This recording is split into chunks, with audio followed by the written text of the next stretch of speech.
castelo forte é o nosso Deus. Bom dia, meus irmãos. Nós vamos continuar então o tema a respeito da criação que nós temos tratado, e hoje vamos finalizar, com a graça de Deus, este tema, né, do capítulo 4 da Confissão de Fé, que trata sobre a criação. Agora nós temos alguns tópicos apenas para concluirmos, então acredito que será de fato um estudo conclusivo em relação a esse tema, né? Em que a gente vai iniciar falando exatamente a respeito do grande problema que foi introduzido na criação, não é, que resultou na queda, que foi a chamada, que é, né, a chamada árvore da ciência do bem e do mal. Então eu quero convidar os irmãos para abrirmos lá em Gênesis, capítulo 3. Nós vamos citar alguns trechos aqui.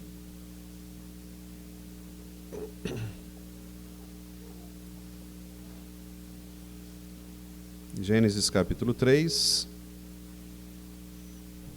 Em Gênesis 2, os últimos versículos falam a respeito da criação do homem e da mulher, não é? Como eu já expliquei para os irmãos, essa parte do capítulo 2, ela na verdade é uma expansão do capítulo 1, né? Lá do verso 26 do capítulo 1, quando diz que Deus criou o homem, então, à sua imagem e semelhança. E aqui nós temos agora a explicação de como Deus criou esse homem à sua imagem e semelhança. Então ele cria o homem, depois a mulher, afirma que esses dois foram criados para a constituição de um novo núcleo social, que é a família, verso 24, né? Por isso deixa o homem pai e mãe, se une à sua mulher, tornando-se os dois uma só carne. E então no verso 25 diz: ora, um e outro, o homem e sua mulher, estavam nus e não se envergonhavam. Aqui para demonstrar que a nudez aqui, ela tanto do ponto de vista físico quanto do ponto de vista espiritual, ela não carregava, né, o sentido de destruição, de pecado, de vergonha, porque ainda não havia a queda. Mas começa o versículo 1 do capítulo 3, exatamente com esta expressão, mas, quer dizer, estava tudo tranquilo, né, até que aconteceu esse desastre, que foi quando a serpente, mais sagaz que todos os animais selváticos que o Senhor Deus tinha feito. Então a serpente disse à mulher: é assim que Deus disse? Não comereis de toda a árvore do jardim?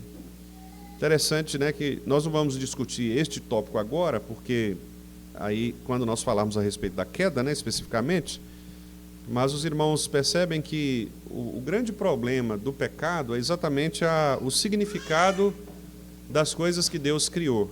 Esse é o pecado, por assim dizer, é a maneira como o pecado entra no coração do ser humano.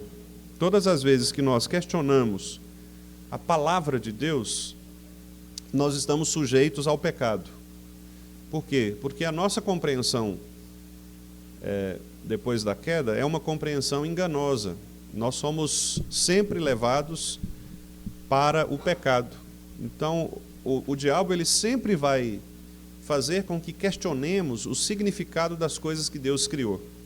Este é o plano de Satanás para confundir a mente humana, né? Então sempre o nosso coração vai perguntar: é isso mesmo que Deus disse? É assim mesmo que as coisas devem ser? Foi assim desde o princípio. Então a serpente pergunta: foi assim mesmo que Deus disse? Então observe que aqui o grande problema é o significado do texto. O significado do texto. O que significa o que está na palavra de Deus? Esse é o grande problema nosso. E é por isso que nós temos tantos problemas. Tanto na nossa teologia, quando nós estudamos a Bíblia, quando nós também vivemos a vida cristã. Porque a pergunta que nós fazemos sempre é assim que Deus quer? É assim que Deus disse? É assim que Deus disse que eu tenho que viver? É assim que Deus disse que eu tenho que crer? E aí, quando você tem um tanto de igreja respondendo, né, a interpretação que ela tem a respeito do que Deus disse, a gente fica surtado, né? Porque um pastor diz que Deus disse uma coisa, outra denominação diz que Deus disse outra coisa, não é? Aí vem um bispo e diz que Deus disse outra coisa, vem um apóstolo e diz que Deus disse outra coisa, vem um missionário e Deus disse alguma coisa. O que Deus disse? Vem um padre bonitão, não é, da TV, e Deus disse uma coisa. O que Deus disse? Esse é o grande problema, né? Que é o problema do texto. O que Deus disse? O que está escrito na Bíblia? E eu confesso aos irmãos que é de fato um grande problema, para nós, inclusive, que somos professores de Bíblia, né? Por quê? Porque, da mesma forma que os irmãos às vezes têm dúvidas em relação a certos pontos, né, da Bíblia, nós também, estudiosos da Bíblia, temos.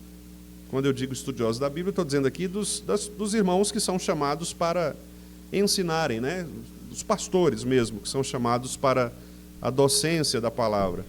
Nós também temos algumas dúvidas em relação a alguns textos.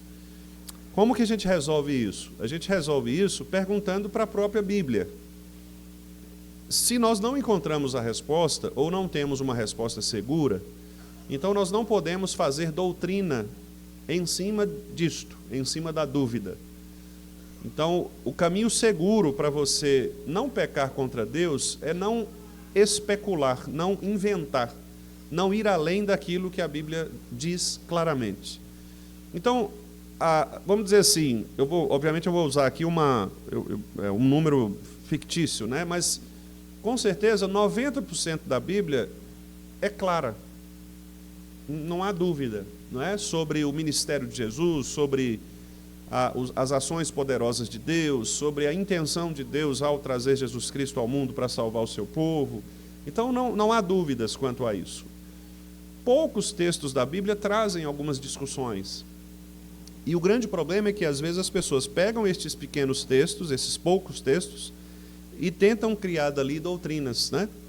E aí a Bíblia se torna muitas vezes vilã das heresias, né? As pessoas usam a Bíblia para formular suas próprias heresias, que são fruto de um entendimento, como eu disse, equivocado, porque as pessoas especulam acerca do que a palavra de Deus não diz. Então, para nós reformados, o caminho mais seguro para interpretar a Bíblia corretamente é interpretá-la naqueles textos que são claros, que não deixam dúvidas para nós a respeito do que Deus disse. Quanto aos textos chamados difíceis, o que nós devemos fazer? Nós devemos comparar com outros textos para verificarmos se estes outros textos mais claros, eles podem jogar luz sobre esses textos difíceis e nos ajudar a esclarecê-los. Mas se no final das contas nós tivermos uma dúvida que não tem a resposta, é melhor nós assumirmos a dúvida do que afirmarmos algo que a Bíblia não afirma. Porque o risco que nós corremos de afirmar algo que a Bíblia não afirma é muito grande. Então, por essa razão, nós devemos nos calar quando não sabemos a resposta. E nós não devemos mesmo especular aquilo que Deus claramente não revelou. Então, tudo começa com esta pergunta, né, textual, que a gente chama tecnicamente de hermenêutica, que é a interpretação, a explicação do texto. A questão é, o que significa o que Deus disse? O que significa o texto de Deus? Não é? Foi assim que a serpente tentou a mulher. É assim que Deus disse? Não comereis de toda a árvore do jardim? Foi assim que ela falou, que Deus disse? É como se ele perguntasse para nós, foi assim que Deus disse que ele escolheria alguns para a salvação e reprovaria outros para a condenação? Foi assim que Deus disse? Foi assim que Deus disse que o pecado, aquele que blasfema contra o Espírito Santo, ele não poderá alcançar a salvação? Foi assim que Deus disse? Foi assim que Deus disse que os homens crentes não devem tomar mulheres não crentes para os seus casamentos, porque isto pode gerar para eles, um grande problema do ponto de vista da aliança? Foi assim que Deus disse? Foi assim que Deus disse que nós não devemos furtar o tempo de Deus, o tempo que Deus nos deu no nosso trabalho, na igreja, na nossa família, nós devemos administrar bem o tempo do Senhor? Foi assim que Deus disse? Foi assim que Deus disse, como nós acabamos de ler aqui em Lucas, que nós não podemos começar um empreendimento sem antes planejá-lo, para não correr o risco de que, não dando conta de terminar o que nós começamos, sejamos zombados, criticados pelas pessoas? Foi assim que Deus disse? Então repare que todas são perguntas relativas ao texto. Foi assim que Deus disse? Essa foi a grande questão que entrou no mundo, né? O problema textual, o problema hermenêutico, o problema do significado. É assim que significa? Então, o que é família? O que Deus fala a respeito da família? O que é uma família? A família é uma relação entre um homem e uma mulher que, fruto de um relacionamento íntimo, sexual, eles se tornam uma só pessoa, uma só carne. Foi assim que Deus disse? Ou a família pode ser um relacionamento entre dois homens, ou um relacionamento entre duas mulheres, ou um relacionamento entre um homem e várias mulheres, ou um relacionamento entre um homem e um animal, por exemplo. O que é o casamento? O que é a família? Foi assim que Deus disse? Então observe que tudo o que há no mundo precisa responder a esta pergunta. Foi assim que Deus disse? Qual é o culto que nós prestamos a Deus? Como nós cultuamos a Deus? O culto que nós prestamos a Deus e o culto que uma outra igreja presta a Deus. Nós comparamos esses tipos de modelos de culto. E aí você pergunta para um e para outro, vem cá, foi assim que Deus disse que o culto deve ser? Como o culto deve ser? A pergunta é, foi assim que Deus disse? Que o culto tem que ter danças, coreografias, por exemplo? Deus disse isto? Disse, então vamos fazer. Não disse, então não vamos fazer. É simples assim, observem. O problema é que as pessoas não querem perguntar para Deus, porque elas sabem que se perguntar para Deus, Deus vai responder na palavra. E quando Deus responde na palavra, Deus contraria os nossos desejos. E nós não queremos ter os nossos desejos contrariados. Nós queremos sempre fazer a nossa vontade. Esse é o grande problema do ser humano. E quando nós sempre queremos fazer nossa vontade, Deus passa a ser apenas um conselheiro. E conselho é aquela coisa, né? Você ouve se quiser. Deus passa a ser um conselheiro. Ele deixa de ser uma norma, ele deixa de ser o Senhor que ordena e passa a ser um conselheiro. E você pergunta, e aí, Senhor, o que o senhor acha? Eu acho que você não deveria cantar esse tipo de música na igreja. Senhor, mas esse tipo de música atrai a juventude. Eu acho que não tem problema. Eu também acho. Então, tá bom. Deus é só um conselheiro. Deus não diz assim, não pode, não faça isso, né?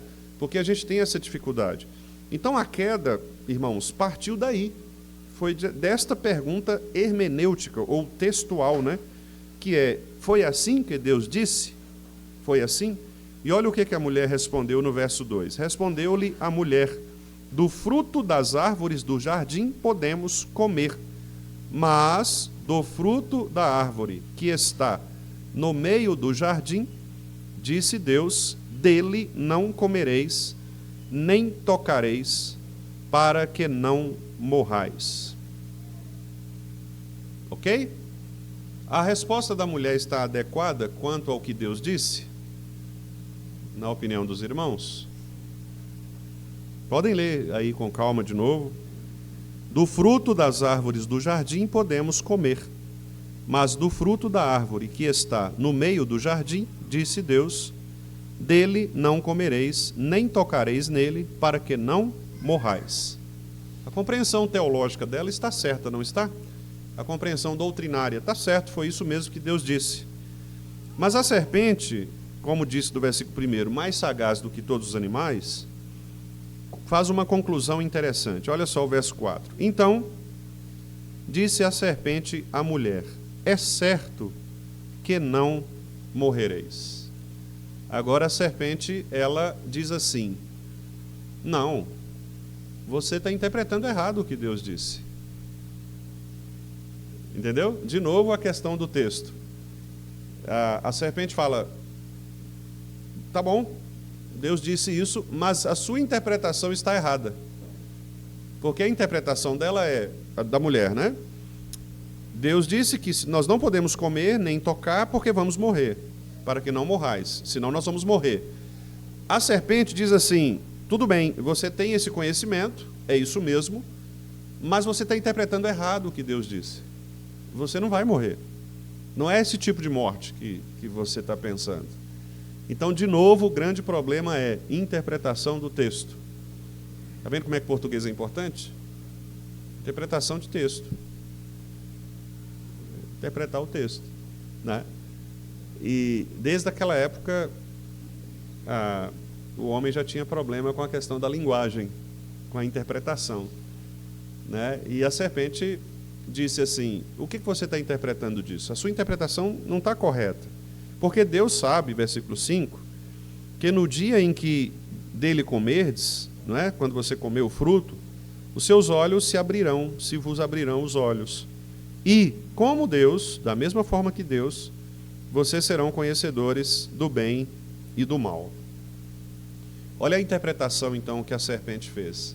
A serpente fez uma interpretação própria, que não tinha nada a ver com o que Deus havia dito. Aqui é uma interpretação sedutora, né? Porque a serpente joga agora no coração de Eva uma das tentações mais poderosas, que é o poder de conhecer as coisas. Quando a gente conhece, a gente domina as pessoas, né? Não sei se os irmãos já tiveram experiência assim, mas geralmente quem tem mais conhecimento, ela tende a dominar. Ela domina. Porque ela pega alguém que tem um conhecimento menor do que ela, então aquela pessoa vai sempre ser serva, né? Sempre vai ser submissa, porque ela sempre vai ter um conhecimento maior. E isso pode trazer um domínio, né, sobre as pessoas. E certamente Eva, aqui no seu coração agora, ela passa a produzir aquilo que Jesus lá na frente, lá na questão do adultério, ele fala que é a cobiça dos olhos. Ou seja, ela agora, o desejo de Eva começa a ser tocado de tal maneira que ela começa a vislumbrar, começa a sonhar com a possibilidade de conhecer todas as coisas. É isso que acontece. Ela passa, sabe aquele suspiro que a gente dá quando você deseja muito uma coisa? Você fica assim, eu podia tanto conquistar isso, né? Isso podia tanto acontecer na minha vida. É o que está passando agora no coração dela. Ela ainda não pecou, mas ela está no processo de pecado, que é o que Jesus fala de olhar para uma mulher com intenção impura. E é o que Tiago fala sobre o pecado nascer na cobiça do coração. Então você começa a desejar algo, a aspirar algo, né? E aí você vai agora sonhando com isso. E a serpente, obviamente, Satanás, né? Vestido aqui como esta serpente, Satanás conhecia os desejos do coração humano, porque Satanás já havia convivido com essa situação, né, da própria queda, da sua própria queda, né? E ele sabe o que significa seduzir, não é? Ele sabe o que significa tentar, ele sabe o que significa plantar no coração humano um desejo desordenado, ele sabe o que significa trabalhar com os nossos desejos a ponto de que nós não vejamos agora com tanto problema o problema do coração, né? Esses dias a gente estava brincando, né, e conversando com alguns irmãos, discutindo sobre jogar na Mega Sena, né, na Mega da Virada, né, 800 milhões. A grande questão não é o dinheiro, é a motivação do coração. Por que você quer 800 milhões de reais? Por que você quer isso? Então, a pergunta é o coração, não é eu com 800 milhões eu vou resolver minha vida financeira. Você precisa de 800 milhões? Se você precisar de 800 milhões, você está no bico do urubu, né? Porque a pessoa que deve 800 milhões né? 800 milhões eu compraria uma casa lá em Mônaco, né? No Principado de Mônaco, ao lado do condomínio lá que Ayrton Senna tinha lá sua mansão lá, né? Tá, mas para que isso? Você precisa disso para viver? É isso que Deus quer para a sua vida? Então, quando você vai fazendo essas perguntas, você vai chegar à conclusão inevitável, né, de que você não precisa de nada dessas coisas. E que mesmo tendo essas coisas, não é isso que vai definir a sua vida em relação à sua felicidade. Quer dizer, você está reduzindo uma vida tão complexa à questão financeira. E a gente sabe que a questão financeira, embora ela seja importante na vida de alguém, ela não é a única área da nossa vida. Uma pessoa pode ser rica e ter vários problemas relacionais, vários problemas de saúde, não é? Faustão é rico, mas está aí com sua saúde extremamente debilitada, relativamente novo ainda, né? 70 e poucos anos, não é uma pessoa para a nossa expectativa de vida hoje, mas está aí no hospital, indo, voltando, com problemas, não é? Bruce Willis, rico, milionário, mas está lá agora com Alzheimer, na verdade uma demência frontotemporal, né? E a família já está se preparando para se despedir dele. Um dos maiores atores, né, de Hollywood, grandes filmes, e está aí, né, sofrendo com a doença. Então, quer dizer, por que o dinheiro não resolveu essas coisas? Porque o dinheiro é só um aspecto da vida, né? O dinheiro é só uma área da vida, né? Amy Winehouse, né, aquela voz maravilhosa, morreu jovem, morreu cedo, uma moça com um talento extraordinário, né, do ponto de vista vocal, mas se ingressou nas drogas, na bebida, morreu jovem, muito jovem, né? Acho que a Amy não devia ter nem uns 30 e poucos anos, talvez. 27 anos. Uhum. Pois é uma crise ali, né? Então, quer dizer, 27 anos, pensa, uma moça com uma voz extraordinária, né? E um talento espetacular, muito bonita, inclusive, no início, né, da sua carreira, depois foi se tornando muito feia, né, definhando por conta das drogas, etc. E tantos outros que a gente podia citar aqui, né? Eu estou citando esses casos famosos, talvez nem todos os irmãos conheçam, mas são pessoas famosas que tinham muito dinheiro, mas que o dinheiro não resolveu o problema delas, que era o problema do coração. Então, o que a serpente está fazendo aqui com Eva é tocando no coração. O que o diabo quer testar é onde está o seu coração, porque onde está o coração está também aquilo que você mais ama, está também aquilo que você mais valoriza. Então, Deus sabe, disse Satanás, que no dia em que você comer, seus olhos vão se abrir e você terá conhecimento das coisas. O Satanás tentou Eva neste aspecto fundamental da capacidade de conhecer, da possibilidade de nós conhecermos as coisas, conhecermos o futuro, conhecermos o que as pessoas pensam. E eu não sei se os irmãos já perceberam, mas nos filmes, geralmente nos filmes, né, esses filmes famosos, essa temática, ela sempre volta, né? Da possibilidade de alguém que controla a mente de outra pessoa, ou de alguém que conhece o futuro, não é? A gente tem, por exemplo, nos Vingadores, você tem lá o papel do Senhor Estranho, né? Que o Senhor Estranho, o Doutor Estranho, é aquele que consegue ver o futuro, né? Ele consegue ler a mente das pessoas. A gente tem o meu xará lá, né? O professor Xavier, no X-Men também, né, que consegue se conectar com a mente da pessoa e consegue ver o que a pessoa pensa, né? Você tem o Frodo lá no Senhor dos Anéis, com o problema do poder que o anel dá, de também se tornar alguém conhecedor, né? Aliás, o Tolkien era católico, ele sabia muito bem dessa história aqui, então, muito provavelmente ele pensou nisso, né, do anel como esse poder tentador, né, de levar o indivíduo a desejar, né, aquele poder, aquele conhecimento das coisas. Então o diabo, gente, ele é sagaz mesmo, ele sabe o que nós mais desejamos. Embora ele não seja onisciente para ler o nosso pensamento, ele é extremamente inteligente no que diz respeito a observar os nossos atos, né? O diabo, ele consegue observar tudo o que a gente faz, os nossos movimentos, né, as nossas conversas. Então ele sabe onde nós somos mais fragilizados. E é aí mesmo que ele nos tenta. É aí mesmo que ele faz como fez com Eva, dizendo, olha, não foi bem assim que Deus disse. Né? E aí você acredita nisso. Então a pessoa, por exemplo, ela vai jogar na Mega Sena e ela fala assim, não, mas não tem nenhum problema.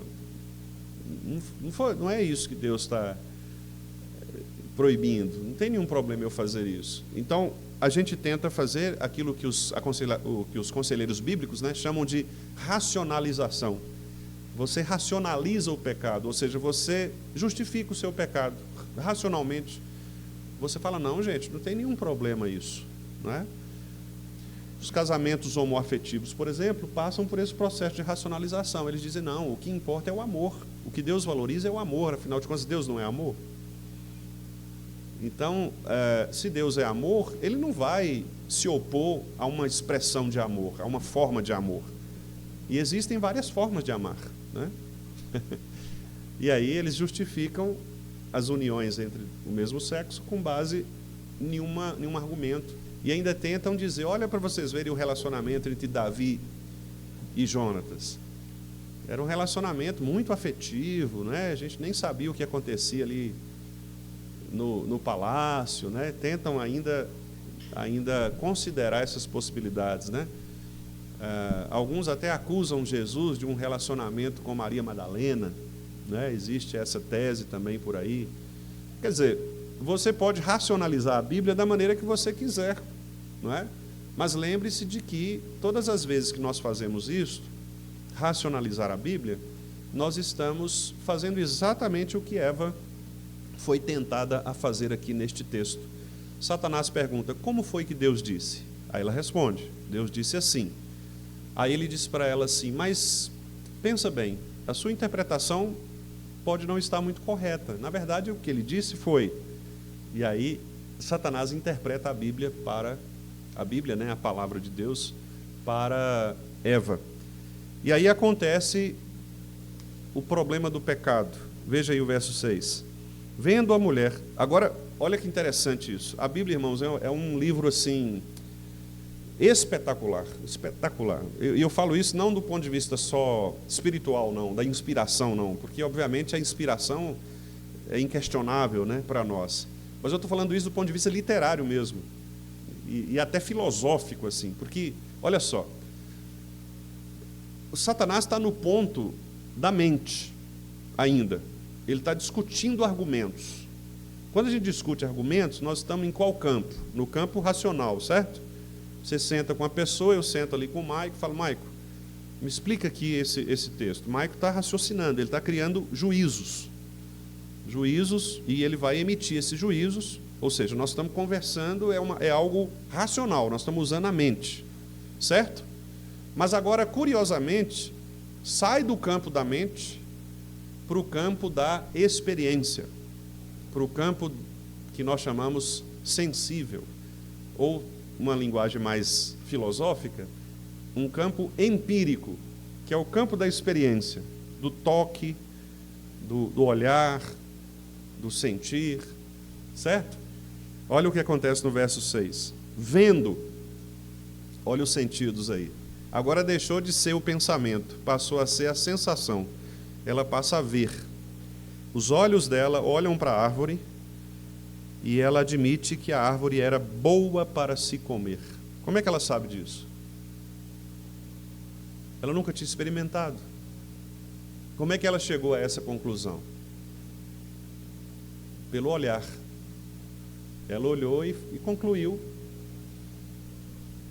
Deve ser bom esse negócio, é bonito, hein? Deve ser boa essa fruta aí. Veja, ela não tinha nenhum contato ainda, ela não sabia o sabor da fruta, mas ela olhou. Então, os sentidos. Depois, ela viu que era boa, olha só, o texto fala assim, agradável aos olhos. Está vendo? Agradável aos olhos. E árvore desejável para dar entendimento. tomou-lhe do fruto, olha o toque, pegou, experiência, comeu, outra experiência, o paladar. Então, visão, tato, paladar. E deu ao marido, e ele comeu. Ela usa os sentidos para o pecado. Mas tudo começa na mente. Agora a gente vai lá em Paulo 12, 1 e 2. Romanos. O que Paulo diz lá? Leiam, por favor. Romanos 12, 1 e 2. Foi a pregação do nosso irmão Bruno, lá no presbitério anteontem.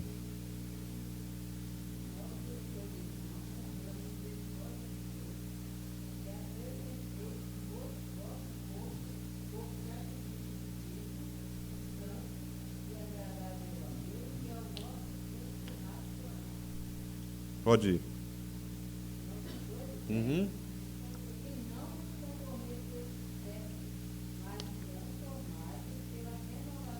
Ó, sim.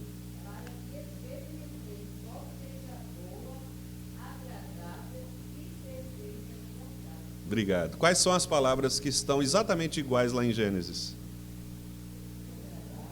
Boa e agradável. Que são palavras dos sentidos. Mas antes de você experimentar, o que você tem que fazer? O que o texto de Romanos está falando aí? Antes da experiência vem o quê? A transformação da mente. Eva teve a sua mente transformada para o pecado. Satanás chegou para ela e mudou o que ela pensava a respeito de Deus. Então a mente dela foi transformada, e o que aconteceu com ela? Os sentidos dela, a experiência dela foi uma experiência pecaminosa. Eu vou explicar de novo para ficar bem claro. Tudo o que nós pensamos gera o que nós fazemos, certo? O que eu acredito me leva à minha prática. Se eu acredito que Deus é um Deus que vai atender a todos os meus pedidos, a minha prática de vida será assim. Então, provavelmente eu vou para uma igreja que pratica esse tipo de teologia. Uma igreja que afirma para você o seguinte: olha, Deus ele está aí para te servir, então você tem que clamar, você tem que orar que Deus vai fazer a sua vontade. Deus vai fazer exatamente o que você quer. Então, se você está sofrendo, é porque você ainda não pediu a Deus da maneira certa. Porque se você pedir da maneira certa, Deus vai te dar. Deus tem uma promessa para a sua vida. Esse sofrimento que você está passando aí, esse sofrimento aí não é para você. Não aceite esse sofrimento. E eu não aceito. Não aceito isso que eu estou passando. Né? Começa onde? Aqui. Naquilo que você crê a respeito de Deus. Se você crê isso a respeito de Deus, você vai praticar isso a respeito de Deus. A sua fé vai refletir o que você crê. Paulo está falando, transforme a mente primeiro, para depois você ser capaz de experimentar a boa, agradável e perfeita vontade de Deus. Eva teve a sua mente transformada. E a experiência que ela teve em relação às coisas que Deus criou, foi uma experiência conforme a sua mente transformada. O diabo foi capaz de transformar a mente de Eva a ponto de ela desconfiar das palavras de Deus e acreditar que a interpretação que ela tinha sobre a palavra de Deus era uma interpretação errada. Então, a consequência foi que ela passou a viver de acordo com aquilo que ela acreditava. Vocês estão percebendo a importância da boa doutrina na igreja? A importância da doutrina na igreja? Porque vocês vão fazer, a igreja vai fazer exatamente aquilo que ela crê. Se ela é ensinada a fazer A, ela vai fazer A. Se ela é ensinada a fazer B, ela vai fazer B. Então, uma má doutrina gerará uma má prática, um mau cristianismo.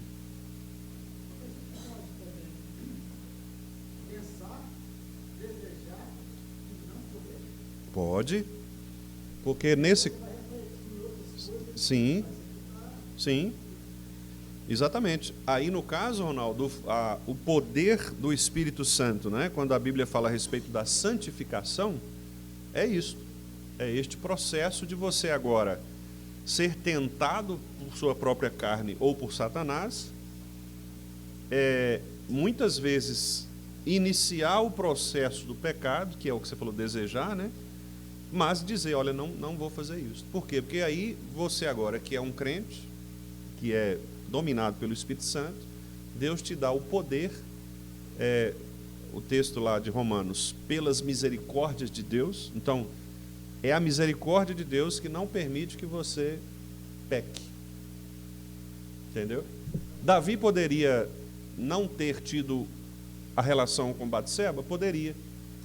Ele poderia chegar até o ponto de olhar da varanda do seu palácio, aquela mulher, poderia até desejá-la, mas ter o seu coração freado pelo seu desejo enganoso ali e resolver não pecar.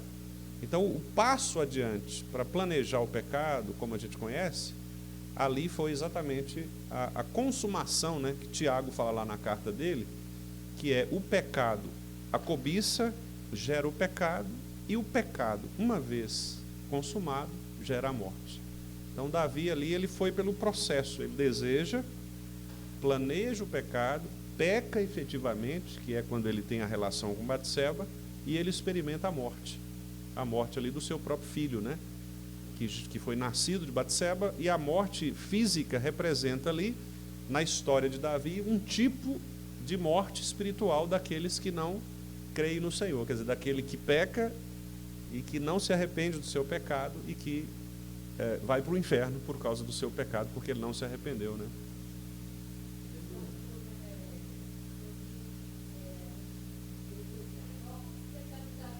Uhum. Uhum. Sim, sim. Sim. Exato, exato. É isso. É isso.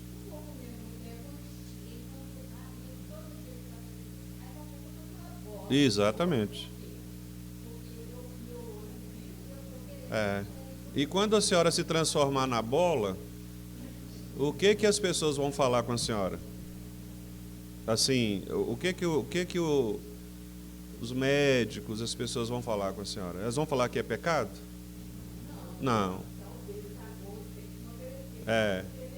Eles vão falar que a senhora engordou, por exemplo, porque a senhora trocou.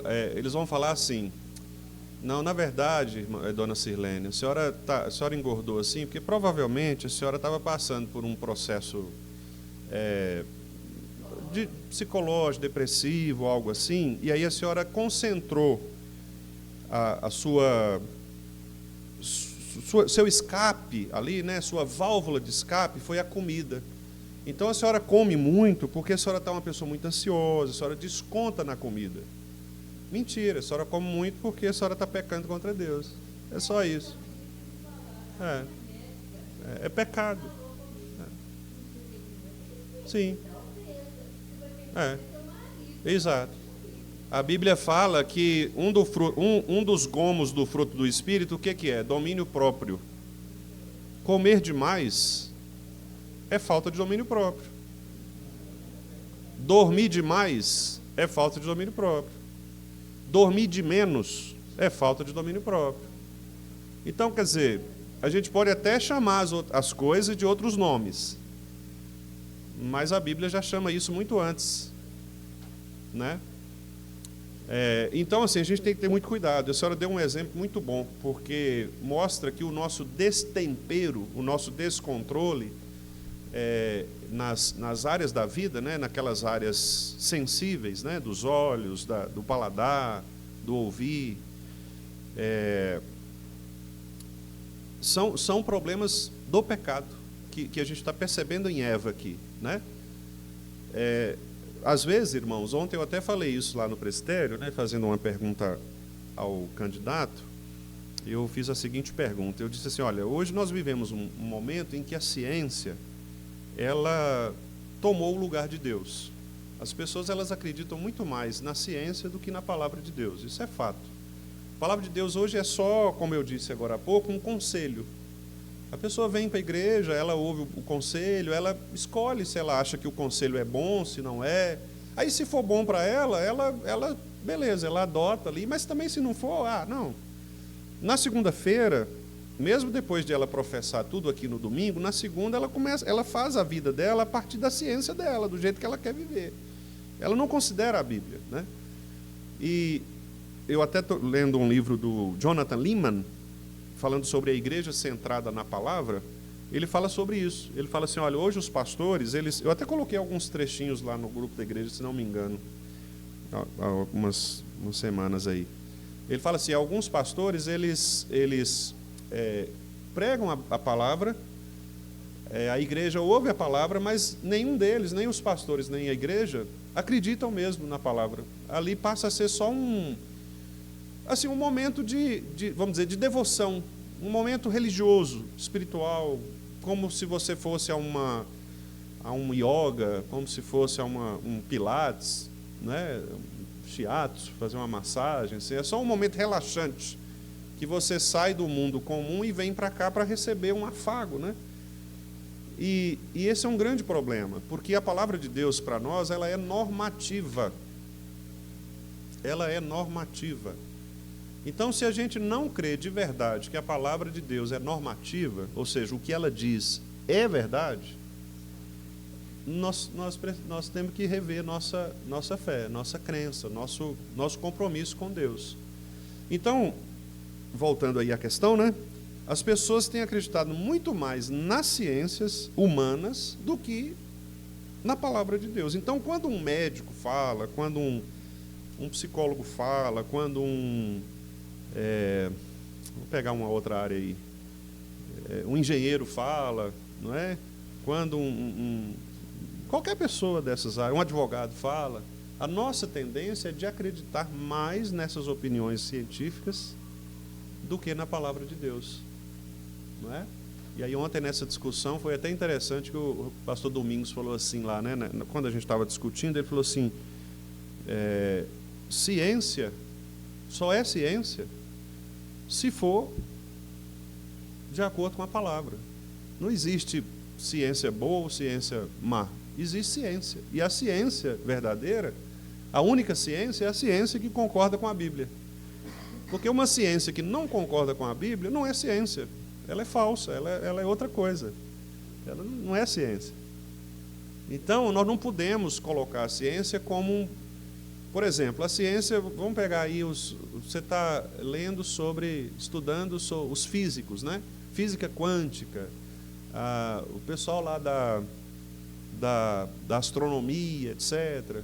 Aí o cara fala com você, olha, o universo foi criado assim, assado e tal. A nossa tendência hoje é acreditar mais na ciência do que na Bíblia. Aí o que a gente faz? A gente fica tentando encaixar a ciência na Bíblia, porque a gente não quer negar a fé. Você não quer falar assim, não, na verdade eu não sou crente não. Eu sou ateu, não acredito nesse Deus aqui, eu acredito na ciência, mas eu fico sem graça, né? Porque, afinal de contas, eu estou na igreja há tanto tempo, imagina se eu chegar na igreja e falar isso. Você não admite essa tensão. Aí você tenta encaixar aqui dentro.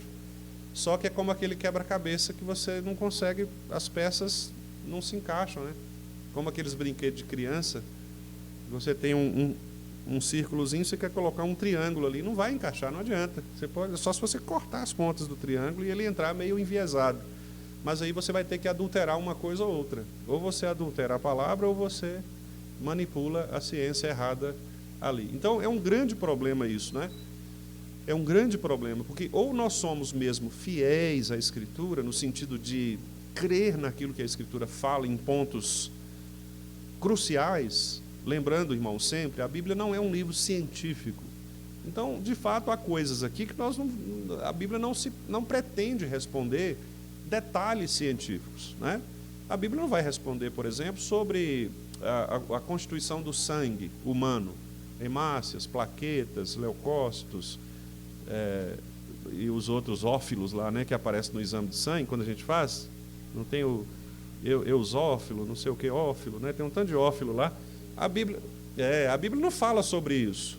Não fala sobre isso. Isso aí, de fato, a ciência, ela joga luz sobre questões que estão no campo de descobertas que vão esclarecer aspectos da constituição do ser humano. Mas repare que isto aí não contraria a Escritura, né?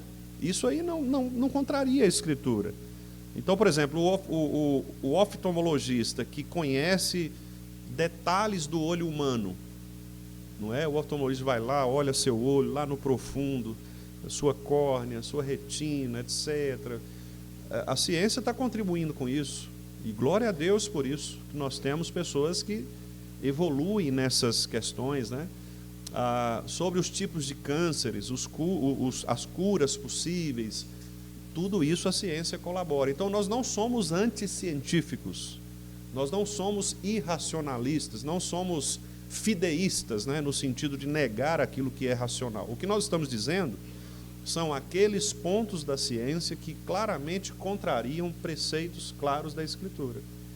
Quando a ciência se propunha a perguntar, a explicar coisas que a Bíblia claramente afirma, nós temos que desconfiar da ciência. Certo? Esse é o ponto aqui. Então nós não estamos jogando a ciência fora. Nós só estamos dizendo que, na hora em que a ciência e a Bíblia entram em confronto, eu preciso escolher onde eu estou. E aí eu tenho que escolher a Bíblia.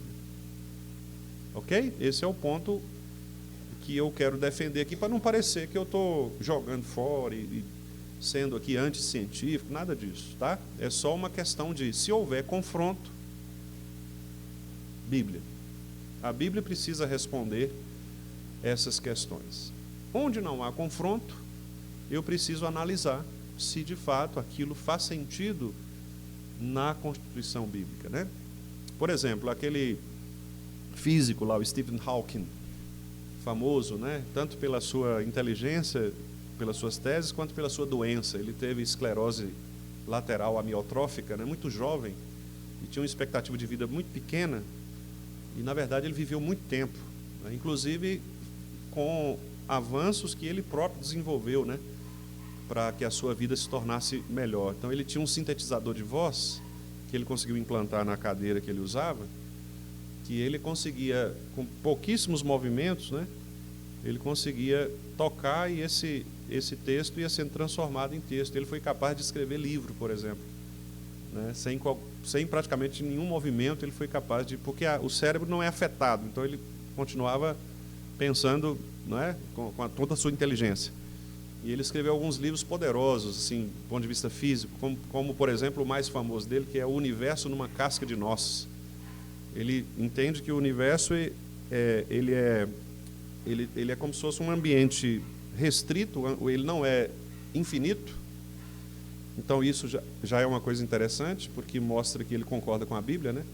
Só Deus é infinito, o universo não. Então o universo, não sendo infinito, ele é circunscrito, ele é criado, portanto, ele tem um limite. E esse limite do universo, outra tese dele, né? Por isso que ele chama casca de nós, que ele está fechado, e esse ambiente ele vai sendo consumido internamente, porque os recursos eles vão sendo consumidos dentro, aqui não tem outro lugar para você buscar recurso. Então vai chegar uma hora que ele vai se fechar, ele vai expandir, ele vai crescer, mas ele vai voltar, ele vai regredir. Na física a gente chama isso de entropia, ele vai voltar a ser o que ele era. Aí vai chegar um momento que ele vai encolher tanto que ele vai sumir, que é o que nós podemos pensar aí quanto ao juízo final, né? Que é o momento da colisão e que as coisas vão se destruturar completamente. Então, o Hawking fala de juízo final? Não fala. Ele fala do Deus da Bíblia? Não fala. Mas ele coloca algumas hipóteses dentro da sua teoria física que concordam conosco em relação ao texto da Bíblia. Então, quer dizer, se a ciência concorda com a palavra, ótimo, por que não dar uma olhada nisso e ver se de fato isso tem razão? E se nós não podemos usar isso nas discussões que fazemos com as pessoas? A ciência não concorda? Então, vamos jogar essa ciência fora porque não é ciência de verdade, né? É uma ciência mergulhada pelo humanismo, né? Pelo antropocentrismo do ser humano. Vendo a mulher que a árvore era boa para se comer, agradável aos olhos, o que ela fez? Ela comeu. E como se não bastasse, ela deu ao marido, né? E aí o versículo 7 fala assim: abriram-se então os olhos de ambos, e percebendo, vocês estão vendo que todos os verbos aqui são de sentidos, percepção, percebendo, os olhos abriram, eles perceberam que estavam nus, e aí eles fizeram folhas de figueira e cobriram, né, as suas partes íntimas ali, fizeram cintas, né, colocaram ali para tampar a sua nudez. Nesse momento aqui, o texto abre, né, para essa ideia teológica de que a nudez aqui é a nudez tanto física quanto espiritual, né? Agora eles estão nus diante de Deus, ou seja, eles estão expostos, né, ao pecado por causa da sua transgressão. E a primeira coisa que eles fazem é fugir de Deus. Deus diz para eles aí: cadê você, Adão? Onde estás? Versículo 9. E aí Adão tenta dar uma desculpa esfarrapada. Eu ouvi a tua voz no jardim, e porque estava nu tive medo e me escondi. E aí Deus pergunta: mas como é que você sabe que estava nu? Você comeu, né, da árvore que ordenei que não comesse. E aí Adão faz a primeira confissão de pecado: não, Senhor, foi a mulher que o Senhor me deu. Aí ele culpa Deus pela sua própria miséria. Foi o Senhor que me deu essa mulher desgraçada aí, que me fez pecar, né? Então a culpa é sua, não tem nada a ver com isso. É ela que me trouxe esse tal desse fruto aí, eu comi essa porcaria e agora eu estou aqui, né? Então Adão joga a culpa em Deus, joga a culpa na mulher, não admite sua própria culpa, que é exatamente o caminho do pecado. Mas tudo bem, irmãos, em 5 minutinhos aqui, pode passar aí por favor, Gui.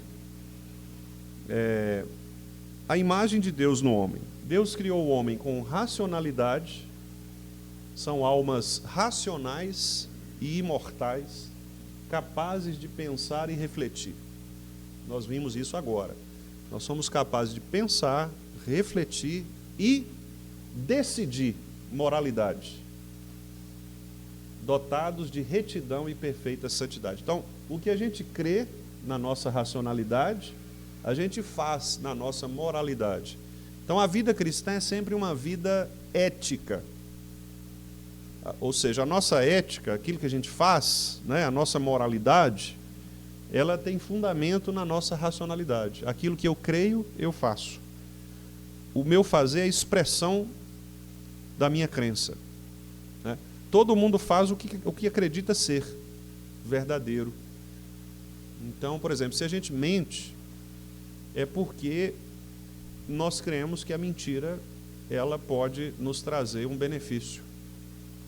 Se a gente fica irado, é porque a gente crê que a nossa ira pode transformar aquela condição em que nós estamos. Quer dizer, sempre você age de acordo com o que você crê. Você crê e você age.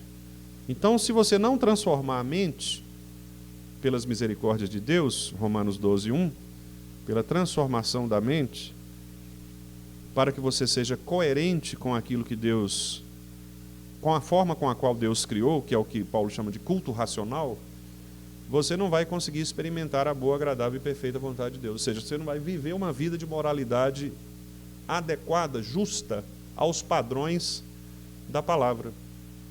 E Deus nos criou também como seres relacionais. Nós não fomos criados para morar sozinhos.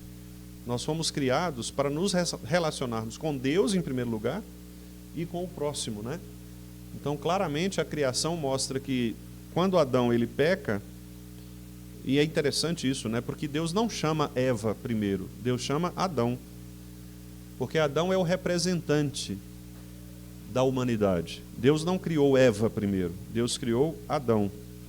Então, Adão é que tem que justificar a razão do pecado. Então Deus chama Adão porque Deus é relacional. E é muito interessante, irmãos, que a partir daqui, todas as vezes, é Deus quem vai procurar o homem. Todas as vezes. Deus sempre dá o primeiro passo. Muito interessante isso. Você vai ver isso em Noé, em Abrão, em Jó. Deus sempre aparece primeiro. Né? Eu estou falando Jó porque Jó está lá atrás, né? Como patriarca, os primeiros patriarcas. Né? Então, você vai ver que Deus está sempre vindo em primeiro lugar. Por quê? Porque Deus criou o homem para um relacionamento. Mas o homem, por causa do pecado, o que ele fez aqui? Ele se escondeu de Deus. Então o homem, naturalmente, ele vive escondido de Deus. Por isso que a gente gosta de pecar às sombras, né? A gente não peca para todo mundo ver. A não ser aqueles pecados que nós temos e que ainda precisam ser transformados, né? Por exemplo, você se ira, né? Sobremaneira. Você está numa reunião e aí de repente você perde a cabeça e demonstra ali sua ira, né? Que é um pecado. E aí você pecou publicamente. Mas raramente a gente faz esse tipo de confissão pública. Geralmente a gente peca escondido, né? A gente peca às sombras, peca por debaixo dos panos. Porque essa é a tendência do ser humano, se esconder mesmo de Deus. A gente não quer pecar claramente. E quando a gente peca, a gente quer racionalizar o pecado. Por exemplo, você está fofocando ou falando mal do irmão. Aí você fala, não estou falando mal de ninguém, eu estou só comentando o fato aqui. Né? Você racionaliza o pecado. Né? Eu acabei com o irmão, mas eu não estou falando mal dele. Eu só estou expondo, assim, é um fato. Né? O que eu posso fazer? A pessoa é assim, gente. Né? Então você racionaliza o pecado ao invés de admitir. É uma tendência humana, minha, de vocês, todos nós. Eu também faço isso, porque eu sou filho de Adão, né? E Adão, a primeira coisa que ele fez foi esconder, foi sair fora, para que Deus não contemplasse a sua nudez. Então a relacionalidade, né, que é esse caráter da relação com Deus, ela é fundamental, porque significa que nenhum ser humano consegue fugir de Deus, nenhum. Todos os seres humanos estão na presença de Deus em alguma situação. Não adianta, não é porque a gente está na igreja que a gente está na presença de Deus, diferente do cara que agora está em algum lugar aí promíscuo, por exemplo. O indivíduo que está na promiscuidade agora, ele também está na presença de Deus. Porque Deus não é onipresente? Existe algum lugar em que Deus não esteja? Não. Até no inferno Deus está com a sua ira. Porque senão o inferno seria um lugar bom demais. Ó. Imagina o capeta fazendo as capetadas dele sem qualquer tipo de punição. Aí ia ser o céu dele, né? Mas por que o inferno é inferno? Porque a presença da ira de Deus está ali. Então o inferno é atormentador, porque o diabo não consegue escapar daquele que é o seu juiz, que é Deus. Então, o cara que está agora na promiscuidade, ele está na presença de Deus. Só que o problema é que ele está na presença da justiça, da ira. A ira de Deus permanece sobre ele. Então, ele está numa situação assim, degradante, uma situação terrível. Nós estamos na presença de Deus, contudo, nós estamos no lugar que agrada a Deus. Então, a presença de Deus neste lugar, ela não se faz com a sua ira, mas ela se faz com a sua misericórdia, com o seu amor, com a sua bondade, a sua compaixão, o seu perdão. Mas Deus está em todo lugar, porque nós somos seres relacionais. Não tem como fugir de Deus, não é? Pode passar, Gui, por favor? E aí, irmãos,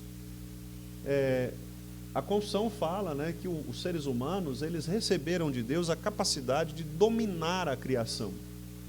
Esse é o mandato original. Deus concedeu a todos nós a autoridade para governar. Algum irmão leia, por gentileza, esse texto aqui, que é Gênesis 1:28. Eu sei que é bastante conhecido, mas é sempre bom a gente voltar, né, para a palavra, para a gente saber de fato o que Deus disse, né?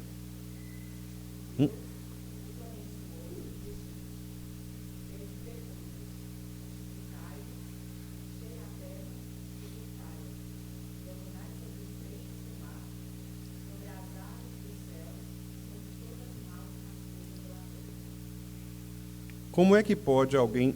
Porque eu pensei outra coisa aqui. Não era isso que eu ia falar, não. Mas como é que pode alguém dizer que ter muitos filhos não é vontade de Deus? Porque está dizendo aqui, e Deus os abençoou e lhes disse. Leia aí para mim o que está dizendo aí. E o que mais? Multiplicar.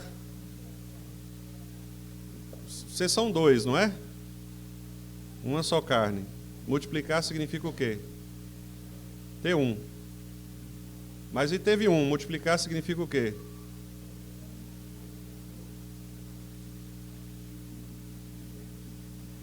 Não é isso? Multiplicar, ué. É proporcional. E isso é bênção. Então, como é que alguém pode falar assim, não, pastor, hoje em dia não pode ter muito filho, não? Como assim, gente? Se Deus está falando aqui e os abençoou e disse, sede fecundos, é bênção de Deus. É bênção de Deus.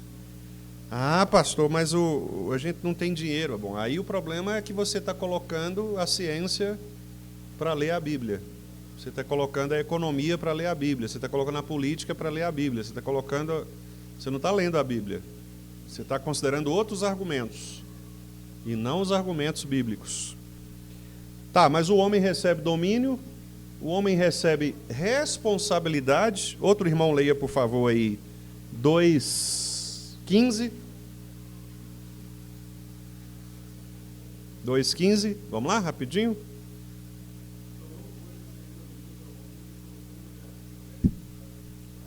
Cultivar e guardar, são duas palavras-chave, que aliás servem para os maridos, né? Nós devemos cultivar as nossas esposas e guardá-las. É uma função marital. Cultivar significa tratá-la bem, com dignidade, e guardar significa ser para ela um porto seguro. Né? Então, o marido que não cuida bem e que não dá segurança,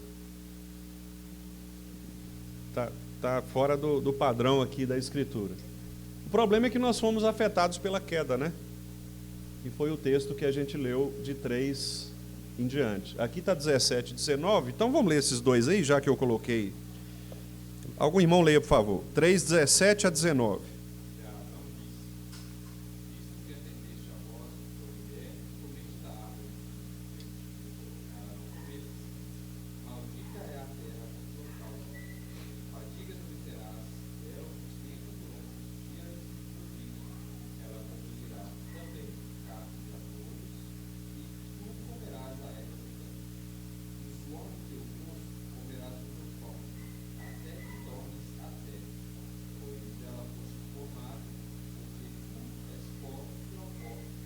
Isso aí. Então a queda entrou no mundo e com isso a terra se tornou também prejudicada, né? Toda a natureza.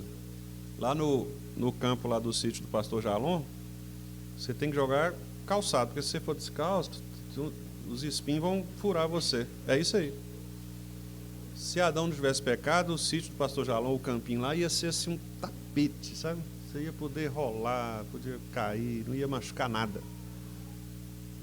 Mas a terra produz espinhos, a terra produz cardos, a terra, ela agora manifesta o poder do pecado sobre ela. E aí as coisas não são mais tão normais. O clima se altera, você agora tem aquele calor demais, frio demais, né? E por aí vai. Para terminar, graças ao bom Deus, apesar da queda, apesar de toda essa destruição, né, que o pecado causou e causa, né, nas vidas daqueles que ainda não foram transformados, nós temos a restauração em Cristo Jesus. A redenção inclui a restauração do domínio adequado sobre a criação. Algum outro irmão, por favor, Romanos 8, 19 a 22.